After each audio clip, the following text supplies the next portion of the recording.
The following is a hockey podcast out of Vancouver and Surrey, British Columbia. It'll only consist of a lot of puck talk and even more BS, or in actual words, banter and satire. Enjoy, and as always, go Canucks go. Jim Rutherford and Patrick Alvin. You dogs, you've done it again.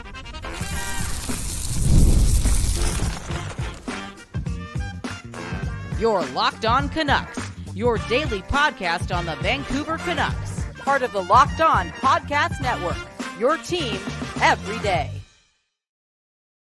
And only a couple weeks till the draft and free agency, and things are heating up, and we got you covered here on Locked On Canucks. My name is Trevor Beggs, co-host of Locked On Canucks, and also a Canucks writer since way back in 2013.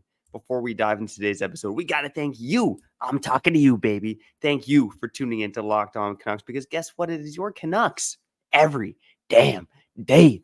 We're part of that Locked On Podcast Network, and if you haven't done so already, make my mom happy. Make sure you go subscribe, like, follow for free on YouTube or wherever you listen to podcasts. And you know, Kyle and I got to make tens of dollars here on Locked On Canucks. And because of that, we got to shout out our sponsors, okay? And today's episode is brought to you by Gametime. Download that Gametime app, create an account, and redeem code LOCKEDONNHL for $20 off your first purchase. Terms, they do apply, okay? Because this is life.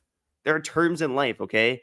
And there are terms to what the Canucks are willing to do in this negotiation with Filip Hronek, okay? So in case you missed it, Satyar Shah from Sportsnet reporting that the Canucks, there's a really good chance, his words, a really good chance that they trade Filip Hronek by the draft if a deal is not done. Satyar Shah, also the guy who said that the Canucks could have a ruthless offseason. Now, Jim Rutherford, Patrick Alvin, I think you know this song and dance, okay? Because they did the exact same thing with Elias Pettersson just a couple months ago. You know, when they felt that negotiations weren't quite going their way with Pettersson, they put the heat on and, you know, tabled a trade to potentially send him to the Carolina Hurricanes. And ironically, the same kind of rumors have been swirling around Filip Hronek and Martin Necas. I think that's kind of cooled down a bit because, you know, we talked about it. Everydayers know if you trade Filip Hronek, a right shot defenseman, for Martin Necas, who is really a center turn winger, to me, with those two players being comparable, in fact, Hronek only had 5 fewer points than Necas last season. I think Carolina's got to add to acquire Filip Hronek. Now, reports are suggesting that Carolina's looking to get the bag for Martin Necas, okay? And if that's the case, Canucks got to move on. But what I'm going to do today is talk about a few other potential trade candidates for the Canucks and Filip Hronek. I'll also touch on why trading Filip Hronek is probably a dumb idea. And we'll also look at some other recent contracts signed by recent right shot defensemen as well. But let's get into it first and foremost, okay? The trade targets for Filip Hronek. Now, again, the Canucks gave up quite a bit to get this guy. You know, a first-round pick, sending a first and a second out the door for Filip Hronek, and they retained a fourth-round pick as well. That pick ended up being the 17th overall pick. Axel Sandin Pellikka, now prospect of the Detroit Red Wings, a good young right shot defenseman who had a really stellar World Junior Tournament. Now, the Canucks, again, if they retained that pick, they would have had, you know, 2 of the best young right shot defensemen in hockey on their roster. But say la vie, baby, it's win now mode for the Canucks. We've talked about that time and time again on this show, okay? 3 years. If you're a Canuck fan and you're just hopping back on the bandwagon, there's a 3-year window here for the Canucks to win the Stanley Cup if they play their cards right. And if they trade Filip Hronek, that's going to be a massive deal. Now, what's unlikely to happen would be trading Filip Hronek for another right shot defenseman, okay? So I really took the path that you might be trading Filip Hronek for a top 6 winger or a top 6 forward, okay? And I'm going to check out 3 names here and see what you think here on Locked On Canucks, okay? So, and I'll get some comments as well as this episode goes along. But the first name I wanted to bring up was another RFA, Casey Mittelstadt. Casey Mittelstadt of now the Colorado Avalanche, okay? Now, Mittelstadt, again, ironically, was traded by the Buffalo Sabres because they didn't want to commit long-term to 3 centers. And those 3 centers were Tage Thompson, Dylan Cousins. They chose those guys over Casey Mittelstadt. Now, Casey Middlestat, if you look at AFP Analytics, his contract projection on a 1-year deal, if you were to sign a 1-year deal, is about $4.5 million. If you were to go long term, you're pushing $6 million for Casey Middlestat, who again really took him some time to find his NHL footing. You look at his first, oh my God, his first 1, 2, 3, 4 seasons in the NHL, and he got demoted for one of those seasons as well. We're pretty mediocre. And again, this is a guy that a lot of pundits in 2017 at the draft said Casey Middlestat should be ranked above Elias Pettersson. A lot of pundits had that, and that looks pretty stupid right now. But Casey Middlestat, to his credit, has found his game over the past 2 seasons with the Buffalo Sabres, now the Colorado Avalanche. And there was a bit of an adjustment period as well for Casey Middlestat. When he came to Colorado, 10 points in 18 games in the regular season, but had 9 points in 11 playoff games. Now, Casey Middlestat, I think, is one of those guys who, like Elias Lindholm, could be your third-line center, or he could be a top 6 winger for your team. He's more of a playmaker than a shooter, which, again, could bode well with a guy like Elias Pettersson, or it could work on a third line if you have, if the Canucks retain like a Dakota Joshua, or they have a Connor Garland there as well. The thing about Casey Middlestat, he's going to be cheaper than Hronek. You're going to fill a need as either a top 6 winger or a third-line center. And we talked about it before. I think JT Miller and Elias Pettersson could and should be able to handle the tougher matchups.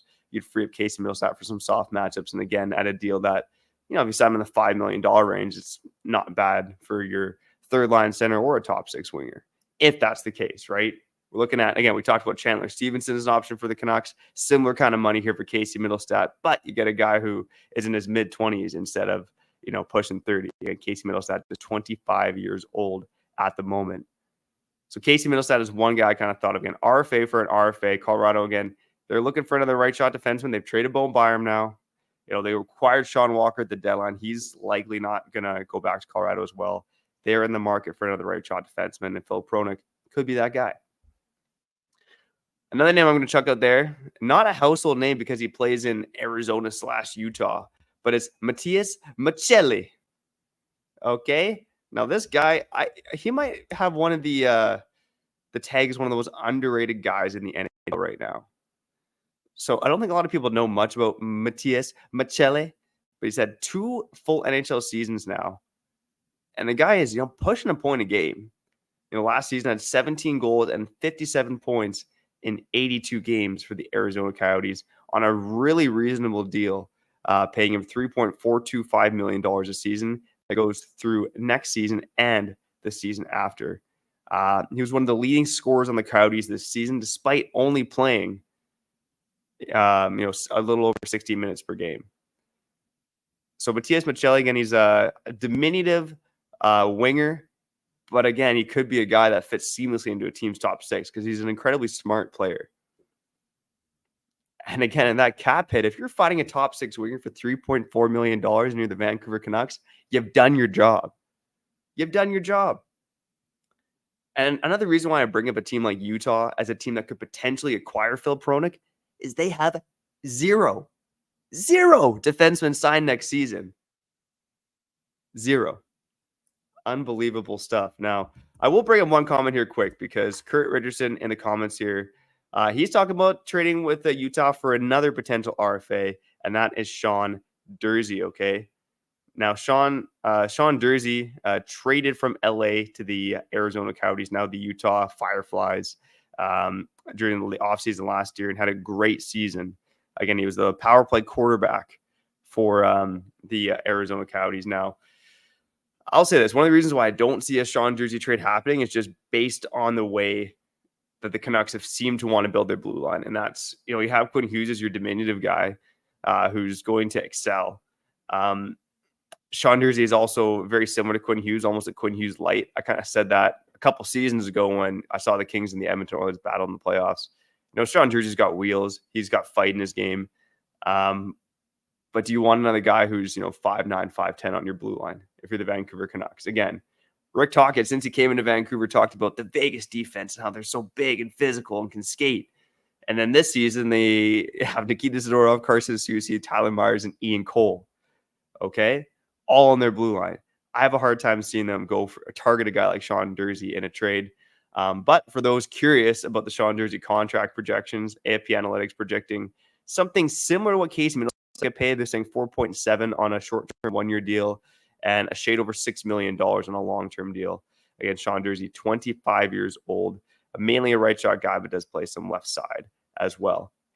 One other name I'm going to read here, and I think Sens fans might roll their eyes at this, but sometimes you got to give a little to get a little, okay? And I'm going to bring up Drake Batherson of the Ottawa Senators now. Again, in hockey, you love your big boys, okay? And I brought up two guys before, Casey Middlestat, Matias Macelle, who are, a little on the softer side, let's call it. Drake Batherson is different. He's different. 26 years old, 6'3", physical, can score goals. But the reason I bring him up, like I said, the Ottawa Senators, their kryptonite for a long time has been the fact that they can defend. It doesn't help that they don't have a goaltender, but they haven't had a lot of success defending either.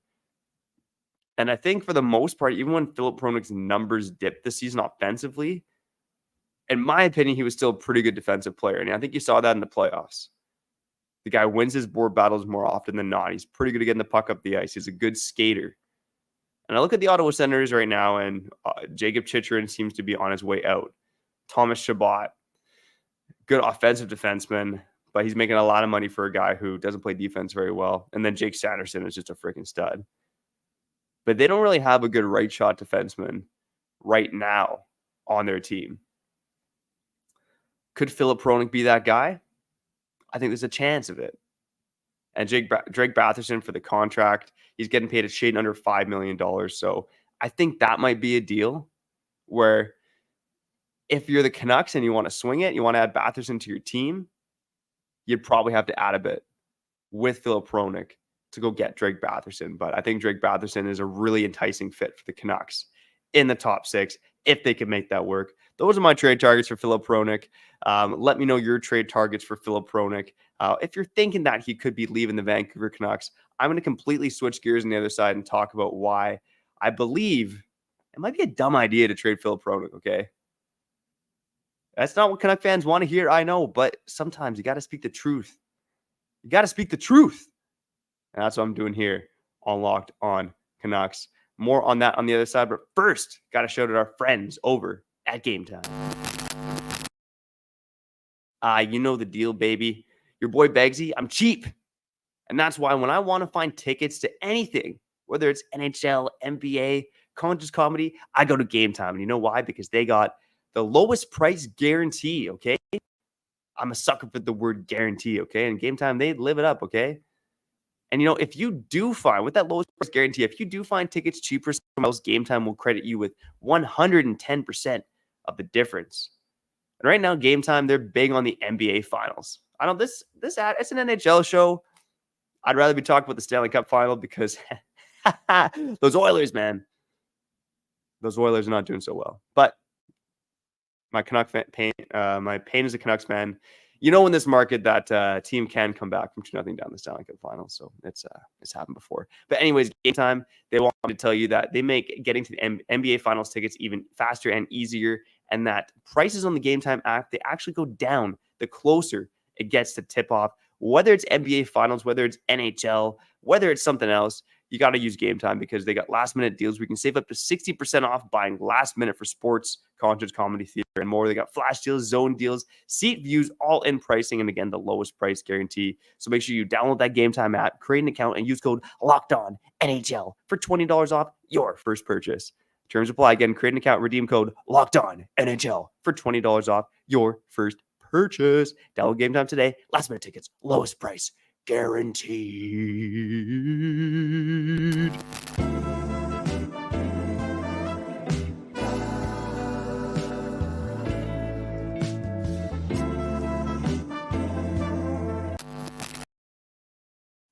All right, we're back here on Locked On Canucks. My name is Trevor Beggs, co-host of Locked On Canucks, and I say we, but I'm riding solo today, and I can't even blame Kyle for the hangover on this one. If you're a local in the Lower Mainland and you got to commute from the beautiful city of Surrey over to Vancouver, you know that you gotta take the Port Man, or you gotta take the Alex Fraser, you gotta take the tunnel. And today was one of those mornings where it's chaos. I don't even know if Kyle's moving right now. He might just be sleeping on the side of the road somewhere. One love to Kyle Bowen, making the show happen. The show keeps rolling on without him, though. And in this segment, I do want to talk about why trading Hronek might be a stupid idea. Okay, it might be dumb.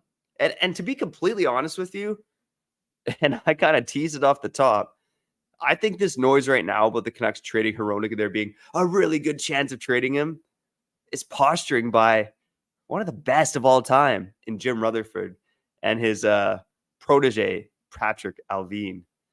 Again, we saw this with the Pettersson contract, right? I've said that already. I do think that they're trying to put the heat on Hronek to say, look, we're not giving you $8 million. Don't be dumb. We're not giving you $8 million. And trying to put the heat on him, probably they are talking to other teams about what a trade could look like, doing something very, very similar to what they did in the Elias Pettersson situation. And who knows? You got to do your job when you're Patrick Allvin to see what's out there for your boy. And if there's something you like, maybe you do go and end up and trade him, right? Again, right shot defensemen are the most valuable commodity in the NHL right now. There could be some teams out there who, really want to buck up and sign Filip Hronek and pay him the big boy bucks, okay? And again, it's been mentioned before, the cap's going up to $88 million. It could go up to $93 million by the start of next season. The next season, I should say. We're going to start to see some contracts that I think a lot of people are going to call silly. But again, really, it's a percentage of the cap at the end of the day. That's what these agents are really trying to target. So in that sense of the word, Filip Hronek, maybe $8 million isn't as dumb as we think. I don't want to pay it. Look, I don't want to pay it. You hear people talking about how Hronek brought the best out of Hughes and blah, blah, blah. But, Quinn Hughes had pretty fantastic numbers when he played away from Filip Hronek this year. I didn't see a ton out of Filip Hronek playing away from Quinn Hughes. And granted, they spent the majority of the season together. But at the end of the day, Filip Hronek, I'd like to see you doing it on your own, buddy. Now, the main reason why I think trading Filip Hronek is a stupid idea is because the reason the Canucks are so successful this year is because they had a cohesive defense. For the first time in 10 freaking years in this market, the Canucks defense was legit. And say what you want about Filip Hronek, but he was a big part of that. Filip Hronek, he did bring the best out of Quinn Hughes to an extent. Quinn Hughes is an amazing player without Hronek, but he was a big part of the Canucks defense being successful this season. And I think Hronek maybe was to a fault, set the bar a little bit too high with how good he was offensively early on in the season. And when that tailed off, I think people started to ask some questions about, are we really going to sign this guy long term? But here's the thing. Who are you replacing Filip Hronek with? If you let him go, if you trade him for a top 6 winger, because you look at the UFA market and there's some good options out there, but you're going to be paying some big dollars for those guys as well. Look at a Brett Pesce, who had his worst season in Carolina. 29 years old, 3 years older than Hronek. He's going to command Filip Hronek money at Filip Hronek dollars, and he's older and slower. Maybe better defensively, though. I think Chris Tanev makes sense as a short-term option. And maybe that is the answer, because maybe Chris Tanev is that stopgap until Tom Willander shows up. I mean, that's an idea that I'm definitely intrigued by. But again, look at that market, the RFA market or the UFA market for defensemen right now, right shot defensemen in particular. None of those guys are coming cheap. Maybe you get Chris Tanev. Maybe. But even Chris Tanev, I think, is probably going to command $5.5 million. But, as a stopgap, that could make some sense. Right?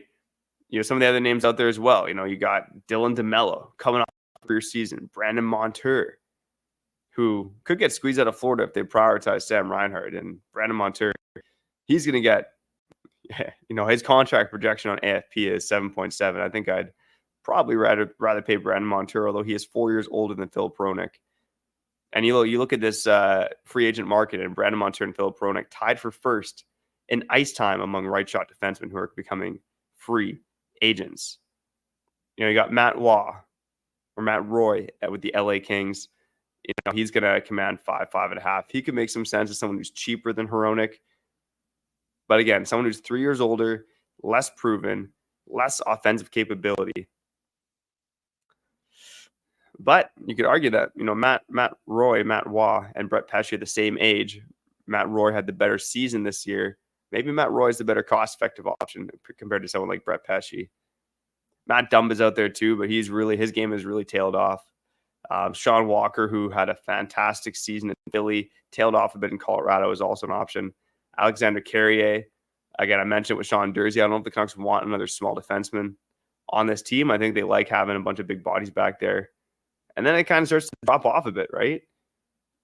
So again, of the names I mentioned, is there someone that you want out there? I mean, I like the idea of Chris Tanev on a short-term deal. And aside from that, there's players I like for sure. I like Roy, I like Pesce, I like DeMello, I like Montour. But all those guys are going to command some big contracts. Are you better off just keeping Filip Hronek on your team? That might depend on what the trade is.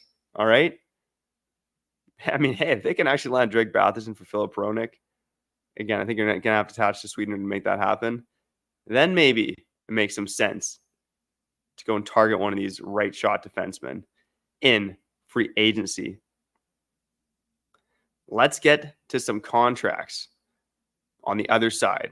Recent right shot defenseman contracts. There's one contract I saw in particular where someone was saying that, why sign Hronek for $8 million? Look at this contract. This guy signed for a little over $6 million. But there's a caveat there for sure, okay? Let's talk about it on the other side here on Locked On Canucks. And you're listening to Locked On Canucks, your Canucks every day. And we're about to wrap up here after I showed up our friends over at Policygenius. I'm just happy to be alive, man. Happy to be alive. Survived my ordeal in Alberta last month wearing my Canucks jersey. Wherever I went, whenever I was out and about, oot and boot, as they say up here in Canada. And you know why I was okay with that? Because I got my life insurance policy through Policygenius, okay? With Policygenius, you can find life insurance policies that start just $292 per year for $1 million of coverage. Some options are 100% online and let you avoid unnecessary medical exams. Unless you're into that sort of thing, okay? Some people like unnecessary medical exams, but not me, okay? Policygenius, they easily help you compare your options from top insurers in just a few clicks. And their award-winning agents can even walk you through the process step by step. My work life insurance policy, it wasn't going to cover Hannah, okay? Got to protect my kids, got to protect my family, and that's why I got the big old policy through Policygenius. Policygenius, they got your back, okay? Because they got no incentive to recommend one insurer over the other, so you can trust their guidance. And guess what? They got thousands of 5-star reviews on Google and Trustpilot from customers who found the best fit for their needs. Get peace of mind by finding the right life insurance with Policygenius. Head to policygenius.com or click the link in the description to get your free life insurance quotes and see how much you could save. That's policygenius.com. Oh, yeah, baby.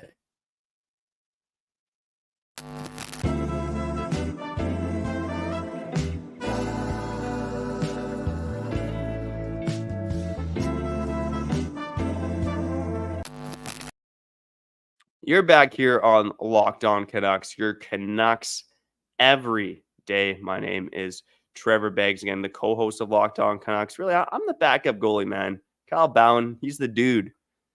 He's the dude sleeping with the dude. Wait, no, sleeping in his car now. Yeah, sorry, my bad. Let that slip out. But that's the way it goes here on Locked On Canucks. Look, Filip Hronek, whether it's in Vancouver or whether it's elsewhere, he's going to command big boy.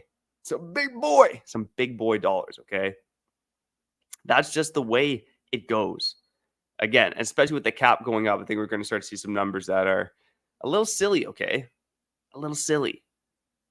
And, I'm kind of looking at some of the most recent contracts that have been signed by defensemen like Filip Hronek, profiling similarly to Filip Hronek.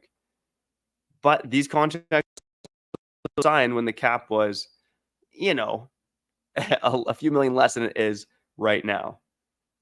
So I think the most recent contract to look at in terms of a comparable is Noah Hanifin, because he signed a long-term deal with the Vegas Golden Knights. 8 years, $58.8 million, paying him $7.35 million per season. And again, Noah Hanifin, could probably call him a more well-rounded player than Filip Hronek, but they are comparable, right? Both guys have career highs of 48 points, and Hanifin hit that when the Flames were one of the best teams in the league in 2021-22. Hasn't quite gotten that same level since, although he had 47 points that season. Maybe I'm a little bit too quick to speak there. But Noah Hanifin, 1 year older than Filip Hronek, signing 8 years, $735 million. That contract was signed with the expectation that the cap's going to go up rather significantly over the next couple of seasons, okay? Would you pay Filip Hronek more than you're paying Noah Hanifin? I would not. I wouldn't. It doesn't make sense, okay? I think Noah Hanifin kind of has to be the bar for the Filip Hronek contract. People are saying, Quinn Hughes is the bar. You can't pay that. Yeah, you definitely can't pay that. But I think Noah Hanifin is a realistic bar for Filip Hronek. I do not want to see Filip Hronek making more than Noah Hanifin is making right now. The other example that I wanted to bring up was Mackenzie Weegar, okay? So Mackenzie Weegar back in October of 2022. So after the Flames season in 2022, again, this is his, I think before he even played a game with the Calgary Flames, signed an extension worth 8 years, $50 million, paying him $6.25 million per season on the cap, okay? And now someone brought up this contract online and said, look at Weegar. He had 20 goals and 52 points this season. He's only making 6.25, and Hronek had 5 goals and 48 points. You're really going to pay this guy $8 million. It's a fair point, but here's the thing to consider. Mackenzie Weegar, before he signed that contract, was putting up, similar numbers to Filip Hronek. And again, at a time when the cap was a few $1 million less than it is right now. So I think inherently, Filip Hronek will and probably should make more money than Weegar. Again, last season it's kind of thrown out the window. He's already signed the long-term deal. But at the time of signing that deal, his numbers in Florida had 8 goals and 44 points in 80 games. Had a very quiet playoffs in 2021-22. And then right after signing that deal with the Flames, he had 4 goals and 31 points. So again, we could be in a situation with Hronek where, maybe he does pop off and have 15 goals next year. Something like Quinn Hughes did last year. I mean, I think that's a possibility. Hronek's got a pretty good skill set, right?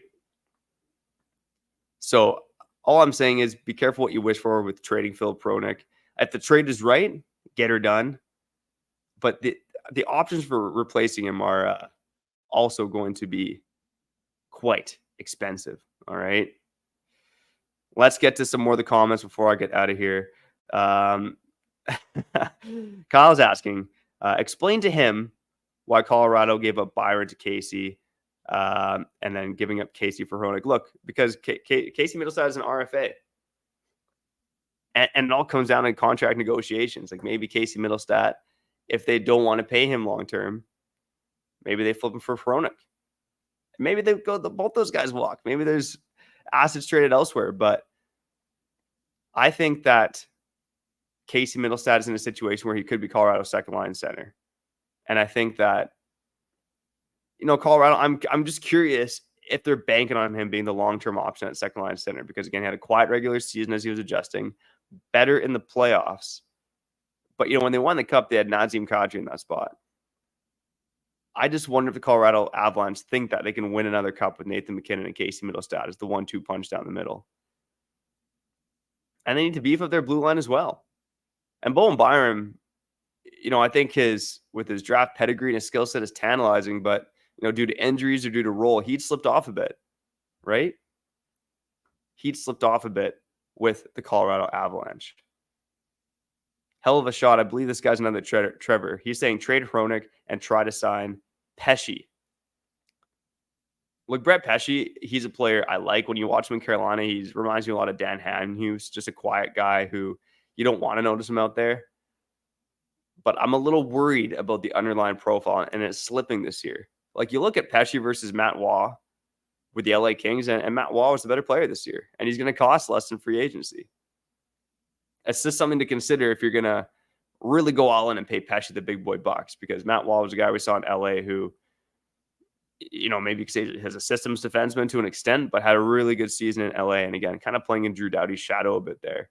But a guy who has proven he can play with the top pairing left shot defenseman in Drew Doughty Why couldn't he do the same with Quinn Hughes? All right, let's wrap up with one more comment. Hronek wasn't worse or better with Hughes. He was the same point per game player in Detroit. That comment comes from Mike LaValle. Now, Hronek, I would say, was, you could almost argue he was worse in the sense that he didn't play with as good of a partner in Detroit. Now, he really succeeded playing with Olli Maatta when he was with the Detroit Red Wings, just a safe, stay-at-home left-shot defenseman, but struggled when he was with kind of those bigger physical guys like Ben Sherratt, right? So his success in Detroit was very partner-dependent. Now, in Vancouver, we saw him just absolutely excel with Hughes offensively out of the gate. And defensively, I think he was pretty strong throughout the season. And that was actually my big fear with Hronek coming into his tenure with the Vancouver Canucks, is that, he was a bad defensive player in Detroit again, he was a young guy playing way too high up the lineup, did not have a lot of help, and he just got shelled out there. And then he had one good season defensively in Detroit, gets traded to the Canucks, and you're kind of wondering, has he evolved or is this a one-off? And I think what he proved to me this season is that he can defend. He can defend against top competition in the NHL. That's not a problem. What's his offensive ceiling is more of the question. But again, I wouldn't be surprised if Hronek goes and, gets double-digit goals next season. I think he's got some more offense to his game. Some refinements needed, maybe in terms of just being cleaner, getting pucks through, being cleaner at making plays instead of just throwing everything towards the net. He's got more skill, and I think he can find a way to get on the score sheet a bit more. Man, oh man, Filip Hronek, one of the biggest decisions the Canucks got to make this offseason. Will they trade him? Will they sign him? Who knows? I don't even know if Rutherford and Alvin know at this point. But you know what? I got to get out of here again. Let me know in the comments, what would you do with Filip Hronek? And do you believe that they're going to trade him by the draft? That was the news that came out yesterday.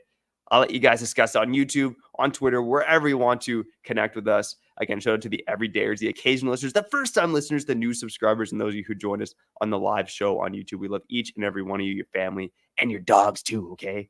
Coming up later this week, and I really do want to touch on Ilya Mikheyev, because I think he is the problem child in Vancouver, okay? I can relate. I'm the problem child at home. Kyle Bound, I think he's also the problem child.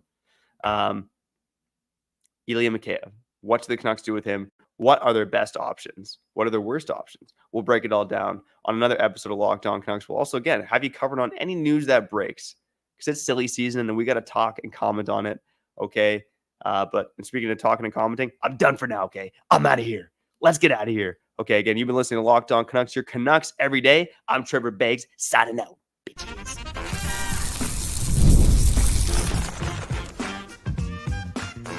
Your Locked On Canucks, your daily podcast on the Vancouver Canucks. Part of the Locked On Podcast Network, your team every day.